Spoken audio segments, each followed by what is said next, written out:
Kufuatiwa kushindwa huko mkoani Kursk, huenda jeshi la Ukraine likatafuta mashambulizi katika maeneo mengine sambamba na mstari wa mbele wa eneo maalum la kijeshi au eneo maalum la operesheni za kijeshi ikiwemo huko Kharkov.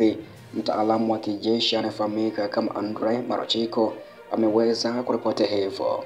Alisema huku wapiganaji wa Ukraine sasa wakisukumwa nje ya mkoa wa Kursk na shughuli za kutafuta mashambulizi zikiendelea, inategemewa pia kuwa eneo hilo litaondolewa kabisa katika siku za hivi karibuni.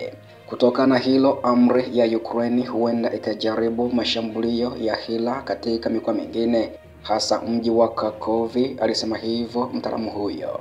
Marchenko amekazia kuwa ukombozi wa mkoa wa Kursk umeweka jeshi la Ukraine katika hali mbaya zaidi, ambako aliongeza kuwa matokeo ya ukombozi huo kwa vikosi vya Ukraine ni makubwa, hali yao si nzuri katika eneo hilo.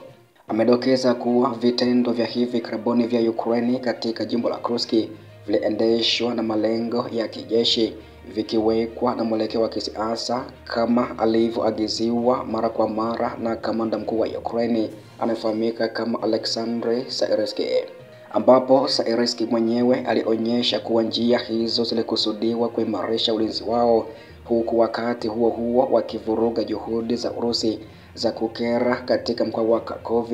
Marchenko alieleza hivyo. Licha ya hayo pia kutoka jimbo la Kursk na pia kuhusu Ukraine ya kwamba inajipanga kushambulia popote kule nchini Urusi kufuatia kushindwa kwake katika jimbo la Kursk, pia imeelezwa ya kuwa Ukraine haiko tayari kushinda mzozo na Urusi. Ameyasema hayo makamu wa rais kutoka nchini Marekani anayefahamika kama JD Vance, na aliongeza kuwa ni ujinga kutarajia kuanguka kwa Urusi ikiwa mapigano yataendelea kwa miaka kadhaa zaidi katika nchi hiyo.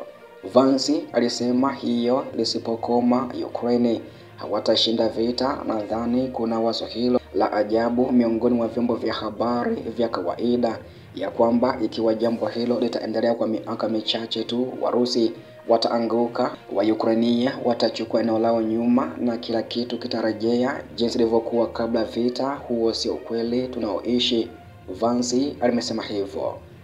Aliongeza kuwa unaweza kusababisha mamilioni ya watu kuuawa ikiwa jambo hilo litaendelea kwa miaka mingine michache, na linaweza kuhatarisha kuongezeka kwa vita vya nyuklia. Ni lazima kukoma, Vance aliongeza hivyo.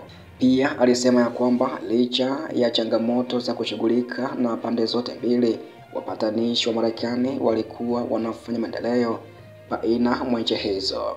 Wakati fulani unachanganyikiwa sana na Waukrania, wakati mwingine unakerwa sana na Warusi, na wakati mwingine unataka tu kuinua mikono yako juu, lakini ndivyo Rais Donald Trump hata ruhusu kufanya hivyo, Vance alisema hivyo. Matamshi ya makamu wa rais JD Vance yalikuja wakati rais wa Urusi Vladimir Putin alipotangaza kwamba wanajeshi wa Urusi watazingatia usitishaji vita wa siku 3 kuanzia Mei 8 kuadhimisha sherehe za ushindi katika vita vya pili vya kidunia, ambapo kiongozi wa Ukraine Volodymyr Zelensky alijibu kwa kuishutumu Moscow kwa udanganyifu na akataka kusitishwa kwa mapigano mara moja kwa siku 30. Pia kingine ambacho kimeripotiwa ni kuhusu taarifa ya washirika wa Ukraine huenda wakaongeza vikwazo au shinikizo kwa Urusi katika siku zijazo ili kufikia usitishaji mapigano baina mwa nchi hizo, ambapo rais kutoka nchini Ufaransa Bwana Emmanuel Macron alisema katika mahojiano na kituo cha Ufaransa cha Paris Match ya kwamba washirika wa Ukraine wataongeza shinikizo kwa Urusi katika siku zijazo ili kufikia usitishaji mapigano baina mwa Urusi na Ukraine.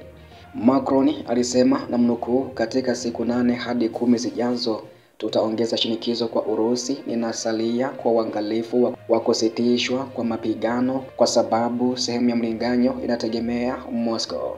Huku Marekani ikizidisha juhudi za kusuluhisha usitishaji mapigano kati ya Ukraine na Urusi, Moscow pia hadi sasa imekata usitishaji vita kamili wa siku 30.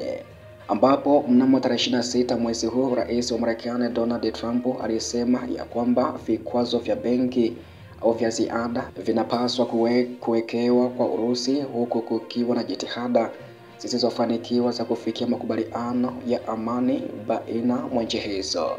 Lazima tuwe wamoja na wasiokubalika. Ninaamini ya kwamba tumefaulu kutokana na mkutano huu wa Vatican kurudisha shinikizo kwa Urusi, Macron amenukuliwa hivyo, ambako pia Macron alikashifu juhudi za kushinikiza Ukraine ikubali makubaliano ya amani yenye uzito wa makubaliano kwa ajili ya Ukraine na si kwa Urusi.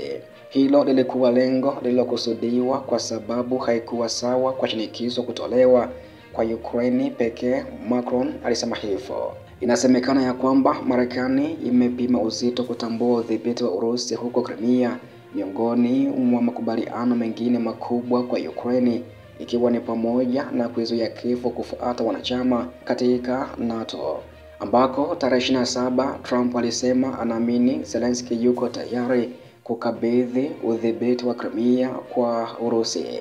Lazima tuwe tayari pamoja na Marekani kuimarisha msimamo wetu juu ya Urusi ili kupata usitishaji huo wa mapigano, Macron alisema hivyo. Aliongeza kuwa anaamini wamewashawishi wa Marekani juu ya uwezekano wa kuongezeka kwa vitisho na uwezekano wa vikwazo ili kuwasukuma Warusi kukubali usitishaji huo wa mapigano. Kiongozi huyo kutoka nchini Ufaransa aliweza kusema hivyo.